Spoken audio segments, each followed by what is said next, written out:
Mwenzangu kwa lugha ishara ni Damian Evans. Kiongozi wa chama cha DAP-K Eugene Wamalwa amemshutumu vikali kiongozi wa chama cha ODM Raila Odinga kwa usaliti, akisema kwamba ushirikiano wake na Rais William Ruto ni wa maslahi ya kibinafsi na wala haulengi kulinufaisha taifa hili. Akizungumza katika eneo bunge la Matayos kwenye kaunti ya Busia, Wamalwa amelipongeza kanisa Katoliki kwa kusimama na ukweli na kuwapigania Wakenya badala ya kuungana na serikali ya Kenya Kwanza anayodai kwamba inawahangaisha Wakenya. Amedokeza kuhusu kubuniwa kwa muungano mkubwa wa kisiasa na viongozi wengine, akisema ilivyo kwa sasa Azimio haipo tena kutokana na handisheki ya Raila Odinga na Rais William Ruto.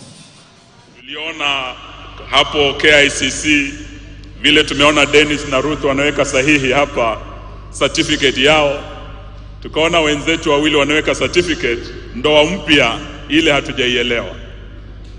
So kuna wengine tumeacha kwa mataa, pia mtuombee. Sababu huyu Zakayo amekataa kushuka, tunatayarisha ile power saw. Akikataa kushuka, tunataka tukate huo muti.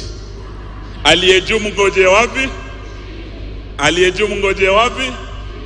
Na asiposhuka huo muti tukate tusikate? Tukate tusikate? Umekubali tukate?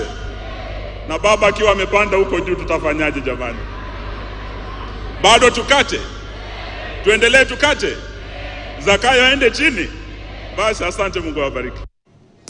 Na tukisalia katika siasa ni kwamba viongozi wa jamii ya Kiislamu katika eneo la Pwani wameapa kushirikiana na serikali pana ya Rais William Ruto ingawaje kwa masharti.